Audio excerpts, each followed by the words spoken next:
사람이 공동생활을 하는 이유는 여러 가지입니다. 자손을 낳기 위해서만은 아닙니다. 이 세상에는 사람의 생존을 위태롭게 하는 다양한 위험과 곤란이 있습니다. 그러므로 다른 사람의 도움이 필요하게 됩니다. 서로 힘과 지혜를 모아서 해결해 나가야 합니다. 그리고 정서상의 욕구를 해결하기 위해서입니다. 외로움을 해결하고 교제의 즐거움을 갖기 위해서입니다. 두 사람 이상이 함께 살아가면 이처럼 많은 이점이 있지만 한편으로는 대립, 반목, 쟁투, 갈등이 생기게 됩니다. 이러한 문제로 인하여 사람들은 마음 맞는 대상을 찾게 됩니다. 마음 맞지 않는 사람이 함께하면 피차 불편하고 고통스럽지만 마음 맞는 사람이 함께하면 즐겁고 편안합니다. 마음에 맞거나 마음에 맞지 않는 이유도 다양합니다.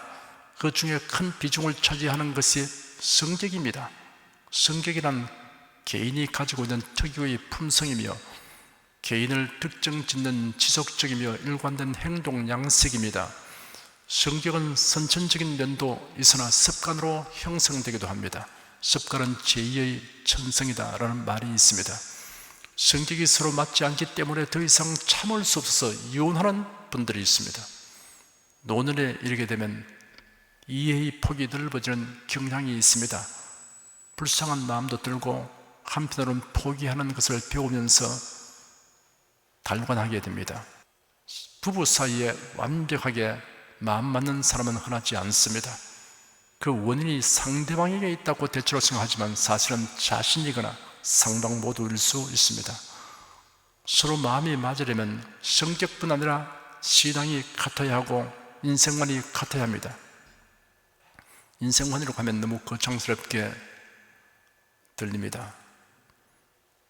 단순하게 말해서 가치관이 같아야 합니다. 취미가 같고 음식에 대한 기호까지 같으면 더할 나위 없습니다. 누구든지 자기 마음에 속 드는 사람을 찾으려고 하면 찾을 수 없습니다. 마치 행복의 파랑새를 찾으려고 길을 떠난 아이들 이야기를 생각해 볼 필요가 있습니다. 자신의 마음에 맞는 사람을 찾는 것도 필요하지만 자신이 다른 사람에게 마음에 드는 사람이 되려고 힘쓰는 것이 더 필요합니다. 우리가 어떤 사람으로부터 자기 마음에 맞는 사람이라는 말을 듣는 것이 반드시 바람직한 것은 아닙니다.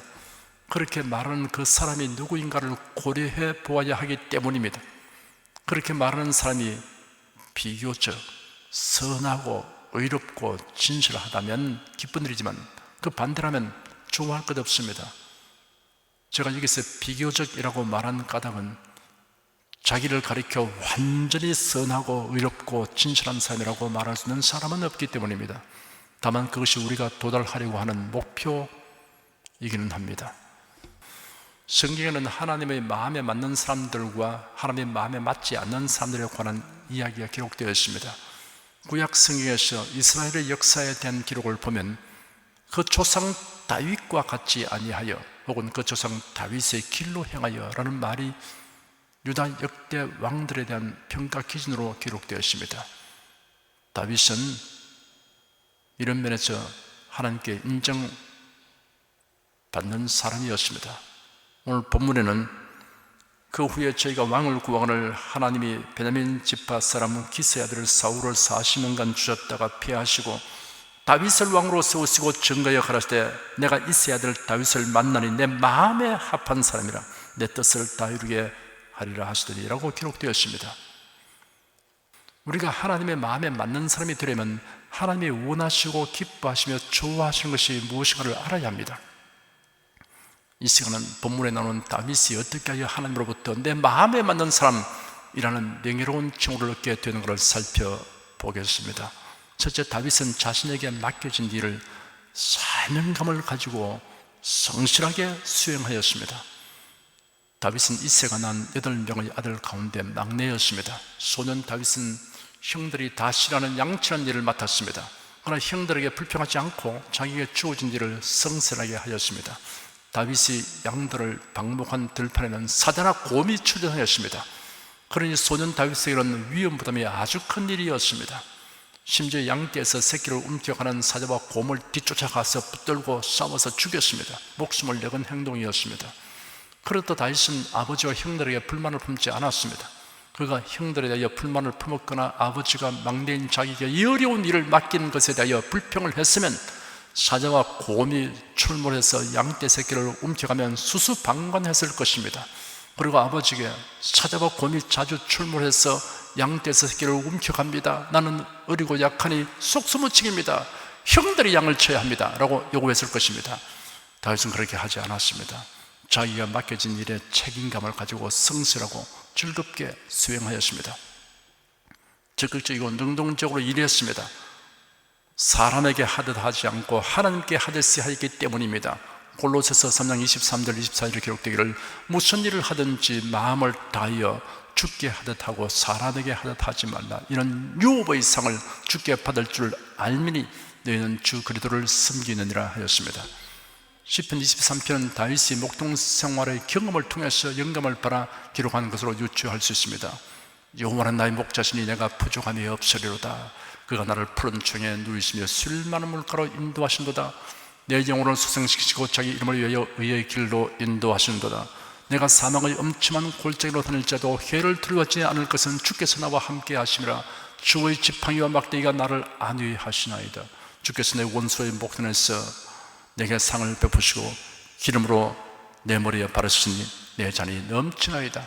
나의 평생의 선하심과 인자심이 정녕 나를 따르리니 내가 여호와의 집에 영원히 거하리로다. 성실은 하나님의 품성입니다. 다윗의 성실한 태도가 하나님의 마음에 맞았던 것입니다. 하나님의 마음에 맞는 사람이란 자신이 해야 할 일을 성실하게 수행하는 이러한 사람입니다. 둘째, 다윗은 하나님께서 위임하신 권위를 존중하였습니다. 인간이 가질 수 있는 지식 가운데 하나님의 권위에 대한 지식은 참으로 고귀한 지식입니다. 사람이 하나님의 권위를 알고 그 권위 아래 복종할 때 정녕 행복하고 지혜로운 삶을 살게 됩니다. 성경은 하나님의 권위에 대한 지식과 아울러 하나님의 권위에 복종하여 사는 길에 관하여 교훈하고 있습니다. 하나님의 권위는 절대적이며 영원한 것입니다. 인간은 하나님이 결정하신 일에 대하여 따지고 나설 위치에 있지 않습니다. 하나님의 결정에는 하나님의 절대적 권위가 내재되어 있습니다. 이러한 권위에 대하여 로마서 9장에 여러 가지 예를 들어 설명하였습니다. 먼저 이삭을 예로 들어 말씀하셨습니다. 또한 하나님의 말씀이 폐하여진 것 같지 않도다. 이스라엘에게서 난 그들이 다 이스라엘이 아니요 또한 아브라함의 씨가 다 그 자녀가 아니라 오직 이삭으로부터 난 자라야 내 씨라 칭하리라 하셨으니 곧 육신의 자녀가 하나님의 자녀가 아니라 오직 약속의 자녀가 씨로 여김을 받느니라. 아브라함의 후손이라고 모두 하나님의 선택을 받은 자는 아닙니다. 아브라함은 두 아들이 있었습니다. 이스마엘과 이삭입니다. 그 둘 중에 선택된 자는 이삭입니다. 그러므로 아브라함의 혈통을 받았으면 다 이스라엘이 되는 것이 아닙니다. 하나님의 택함을 받은 자만이 진정한 의미에서 아브라함의 자손이며 이스라엘이 된다고 하였습니다. 아브라함의 아들들 중에 이삭이 선택되었습니다. 이런 하나님의 절대적 권위로 정하신 것입니다. 다음은 야곱과 에서를 예로 들어 말씀하셨습니다. 리브가가 우리 조상 이삭 한 사람으로 말미암아 잉태하였는데 그 자식들이 아직 나지도 아니하고 무슨 선이나 악을 행하지 아니한 때 택하심을 따라 되는 하나님의 뜻이 행위로 말미암지 않고 오직 부르시는 얘기로 말미암아 서게 하려 하사 리브가에게 이르시되 큰 자가 어린 자를 섬기리라 하시나니 기록된 바 내가 야곱은 사랑하고 에서는 미워하였다 하심과 같으니라. 이삭의 아들들 가운데 야곱이 선민의 조상으로 선택되었습니다. 에서와 야곱이 출생하기도 전에 야곱은 선택을 받았습니다. 그 선택은 인간의 공로나 노력에 전혀 관계되지 않았습니다. 역시 하나님의 권위로 정하신 것입니다. 다음은 애굽 왕 바로를 예를 들어 말씀하셨습니다.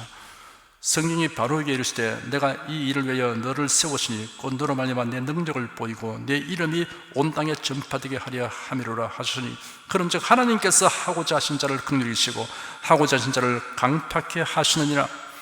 바로 왕이 강팍한 마음으로 행한 결과로 하나님의 능력이 온 땅에 알려지게 된 것도 하나님의 절대적 권위로 정하신 것입니다. 다음은 토기장의 비유로서 말씀하셨습니다. 혹 네가 내게 말하기를 그러면 하나님이 어찌하여 허물하시느뇨? 누가 그 뜻을 대적하느냐 하리니 이 사람아, 네가 네게 감히 하나님을 힐문하느냐? 지음을 바란 물건이 지은 자가 어찌 나를 이같이 만드느냐 말하겠느냐? 토기장이가 저녁 한 덩이로 하나는 귀 쓸 그릇을, 하나는 천이 쓸 그릇을 만드는 권이 없느냐? 구원받는 것이 하나님의 선택에 의해서 되는 것이라면 복음을 배척한 사람에게 잘못을 물을 수는 없지 않느냐는 질문이 제기됩니다. 힐문이란 따져서 묻고 반박하는 것을 의미합니다. 이런 힐문에 대하여 사람은 하나님과 논쟁할 대상이 아니다 라고 잘라서 말했습니다. 토기장이가 진흙으로 비유하여 설명하면서 사람에게 그런 자격이나 권한이 없다고 하였습니다. 하나님이 하신 일이 독단적이고 공평치 못하다는 주장에 대한 대답은 하나님은 절대적 권위를 가지시기 때문에 자신의 뜻대로 행하는 일에 대하여 인간이 감히 가타부터 할 수 없다는 것입니다. 하나님의 영원한 권위에 대해서는 유다서 25절에 기록하기를 곧 우리 구주 홀로 하나이신 하나님께 우리 주 예수 그리스도로 말미암아 영광과 위엄과 권력과 권세가 만고 전부터 이제와 세세에 있을지어다 하였습니다. 모든 권위는 하나님께로부터 옵니다. 그러므로 모든 권위를 존중해야 합니다. 그리고 모든 권위는 하나님의 뜻에 합당하게 사용되어야 합니다. 그 권위를 하나님의 뜻에 어긋나게 사용하면 하나님의 심판을 면할 수 없습니다. 이런 성경과 역사의 기록에서 뿐 아니라 오늘의 현실 속에서도 수없이 많은 신뢰를 볼 수 있습니다. 그럼에도 불구하고 여전히 수많은 사람들은 하나님의 권위를 부정하거나 거역하고 있으며 권위를 잘못 사용하고 있습니다. 다윗에 관한 이야기로 돌아가 보십시다. 다윗이 골리앗을 죽임으로 이스라엘이 승리를 얻게 되었습니다. 군사들이 성으로 돌아올 때 여인들이 모든 성에서 나와서 노래하고 춤추며 사울왕을 환영하면서 사울이 죽인 자는 천천히요 다윗은 만만이로다 하였습니다. 이 말로 인하여 사울왕은 다윗을 경계하게 되었고 급기야는 다윗을 죽이려고 여러 번 시도하였으나 실패하였습니다. 죽을 뻔한 고비를 몇 번이나 넘긴 다윗은 사울의 낯을 펴여 도피길에 올랐습니다. 이러한 다윗을 죽이려고 사울왕은 군사들을 직접 이끌고 쫓아다녔습니다. 그러던 중 한 번은 사울왕이 다윗이 피신해 있는 동굴에 들어왔습니다. 다윗과 그를 추종하는 사람들은 동굴 깊은 곳에 있었기 때문에 들키지 아니했습니다. 그런데 사울왕이 그곳에서 누워 잠시 동안 잠을 잤습니다. 이를 본 다윗의 추종자들이 절호의 기회이니 사울왕을 죽이라고 충고하였습니다. 다윗은 살며시 다가가서 사울왕의 겉옷자락만 베었습니다. 그리고 추종자에게 내가 손을 들어 여호와의 기름 부음을 받은 내 주를 치는 것은 여호와의 금하시는 것이니 그는 여호와의 기름 부음을 받은 자가 됨이니라 하고 사람들을 금하여 사울을 해치지 못하게 하였습니다. 사울왕이 일어나 나가서 멀찍이 가고 있을 때 다윗이 사울에 대해서 내 주 왕이시여 라고 부르자 사울왕이 돌아보았습니다. 다윗이 말하기를 왜 왕께서는 다윗이 왕을 헤아려 한다는 사람들의 말을 들으십니까? 보십시오. 오늘 여호와께서 왕을 저 굴에서 제 손에 넘겨주신 것을 왕의 눈으로 보시고 계십니다. 왕을 죽이려는 말도 있었으나 저는 왕을 아꼈습니다. 그래서 제가 내 주는 여호와의 기름 부음을 바람 부림으로 내가 그에게 손을 대지 않겠다라고 말하였습니다. 내 아버지여 보십시오. 제 손에 있는 왕의 겉옷자락을 보십시오. 제가 왕의 겉옷자락만 베고 왕을 죽이지 않았으니 이제 제 손에 악이나 허물이 없고 제가 왕께 죄를 지지 않았음을 아십시오. 그런데 왕께서는 제 생명을 빼앗으려고 찾아다니십니다. 여호와께서 저와 왕 사이를 판단하시고 저를 위해 왕께 갚았을 것이나 제 손으로 왕을 해하지 않을 것입니다. 옛 속담에 악인에게서 악이 나온다라고 말했듯이 제 손으로 왕을 해치지는 않을 것입니다. 이스라엘 왕이 누구를 쫓으러 나오셨으며 누구를 추격하십니까? 죽은 개나 벼룩 한 마리를 쫓고 계십니다. 그러므로 여호와께서 재판장이 되셔서 저와 왕 사이를 판결하시며 제 사정을 살피시고 변호하셔서 왕의 손으로부터 저를 구원해 주기를 바랍니다 하였습니다. 또 한 번은 사울 왕이 다윗을 찾아다니다가 황무지에서 야영을 하였습니다. 다윗이 부하들을 데리고 접근해 보니 사울 왕이 진 가운데 누웠고 모두 고나게 자고 있었습니다. 사울 왕의 머리맡에는 창이 꽂혀 있었습니다. 다윗의 부하가 다윗에게 말하기를 자신이 창으로 왕을 단번에 찔러 죽이도록 허락해 달라고 하였습니다. 다윗은 이를 금하고 그를 죽이지 마라. 누가 여호와의 기름 부음을 바른 자에게 손을 대고도 무죄할 수 있겠느냐 하고 또 말했습니다. 여호와께서 살아계시니 여호와께서 그를 치시든지 그렇다면 죽을 날이 이르러 죽든지 전쟁에 나가 죽을 것이다. 여호와의 기름 부음 바른 자에게 내 손을 대는 것을 여호와께서 금하셨으므로 이제 우리가 그의 머리맡에 있는 창과 물병을 가지고 떠나가자 하였습니다. 다윗이 그곳을 떠나 멀리 산꼭대기에 서서 큰 소리로 외쳐 사울왕과 그 신하들을 깨운 다음 자신이 사울왕의 창과 물병을 가져온 것을 알렸습니다. 다윗이 이렇게 행하는 까닭은 사울왕에게 위임된 하나님의 권위를 중대하게 여기기 때문입니다. 하나님의 주신 권위를, 하나님의 뜻을 거슬러 남용한 사울왕에게 대해서는 하나님께서 심판을 거치지만 다윗 자신이 심판자의 자리에서는 월권 행위는 하지 않으려고 했던 것입니다. 그런 위임된 권위자에게 충돌하지 아니하고 더 높은 권위에 호소했습니다. 이처럼 다윗은 하나님의 권위에 대한 지식을 가졌고 그 권위를 중대하게 여겼습니다. 사랑하는 여러분은 하나님의 권위를 중대하게 여기는 성도가 되시기 바랍니다. 하나님의 마음에 맞는 사람이란 하나님의 권위를 중하게 여기는 이러한 사람입니다. 셋째, 다윗은 어떤 상황에서도 하나님만을 섬겼습니다. 신자들 중에는 하나님을 섬기는 데서 객기로 치우쳐 행하는 자들이 있습니다. 그 이유는 대체로 두 가지 경우입니다. 그 중에 하나는 생활이 안정되고 일이 형통한 경우입니다. 이러할 때 교만한 마음이 생깁니다. 모든 것을 당연지서로 여기거나 자신의 힘과 지혜로 된 것으로 여깁니다. 그래야 신앙생활을 부수긴 것으로 일로 취급하게 됩니다. 혹은 우상 종교의 의식에 참여하는 것을 예사롭게 여깁니다. 솔로몬 왕이 그러했습니다. 나라가 번영하고 강성하게 되고 자신의 명성이 천에 떨치게 되자 교만하게 되었습니다. 솔로몬의 나이 늙을 때 왕비들이 그 마음을 돌이켜 다른 신들을 쫓게 하였습니다. 솔로몬이 시돈 사람의 여신 아사드롯을 쫓고 암몬 사람의 가정한 밀곰을 섬겼습니다. 모압의 가정한 금오스를 위하여 예루살렘 앞산에 산당을 지었고 또 암몬 자손의 가정한 몰록을 위하여 그와 같이 하였으며 제가 또 이족 후비들을 위하여 다 그와 같이 하니 그들이 자기의 신들에게 분향하며 제사하였습니다. 이로하여 하나님께서 솔로몬에게 말씀하시기를 네가 이런 일을 하였고 내가 네게 명한 내 언약과 규례를 지키지 아니하였으므로 내가 반드시 너에게서 왕국을 찢어 내 신복에 줄 것이다 하였습니다. 솔로몬 사후에 과연 나라가 두동왕이냐고 말했습니다. 번영이 주는 위험이 바로 이런 것입니다. 다른 한 가지는 그 반대의 경우입니다. 환난이 중첩하면 불안하고 불투명한 내일에 대하여 알려고 하는 심리가 발동하게 됩니다. 그래야 귀신에게라도 물어서 알려고 하고 도움을 얻으려고 합니다. 사울 왕이 그랬습니다. 블레셋의 침공으로 나라는 위태로운데 선지자 사무엘은 이미 죽었고 그는 어떻게 해야 할지 답답하고 불안했습니다. 그러자 변장을 하고 밤중에 엔돌에 있는 신접한 여인을 찾아가서 물었습니다. 이 일로 인하여 그는 하나님의 미워하는 자가 되었으며 결국 버림받은 자가 되고 말았습니다.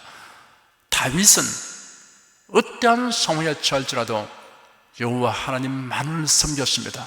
하나님께 호소하고 하나님을 의지하였습니다. 그런 많은 세월을 사울왕의 추적을 피하여 도피 생활을 하였습니다. 이웃 나라로까지 도피하여 이방왕의 도움을 입기까지 하였습니다. 그러나 우상 섬기는 나라에 머물러 이방왕의 도움을 받는 지경에서도 자신의 안전과 생존을 위해 우상 종교를 섬기는 따위의 행위는 결코 하지 않았습니다. 우상 숭배라는 것은 다윗과 아주 거리가 먼 이야기였습니다. 하나님의 마음에 맞는 사람이란 어떠한 상황에서도 예수 그리스도의 하나님만을 섬기는 이러한 사람입니다. 넷째, 다윗은 예배드리기를 갈망하고 즐거워하였습니다. 다윗은 그가 사울왕의 추적을 피하여 다닐 때 가장 소원했던 그 가운데 하나가 하나님의 성소에 나가 예배하는 것이었습니다. 시편 42편과 84편은 고라 자손의 시라는 표제가 붙어 있으나 내용을 보아서 다윗의 시로 보는 견해가 우세합니다. 고라 자손들이 다윗의 심경을 표현하기 위해 부른 것이든지 혹은 고라 자손들이 복원해둔 다윗의 시라고 설명됩니다.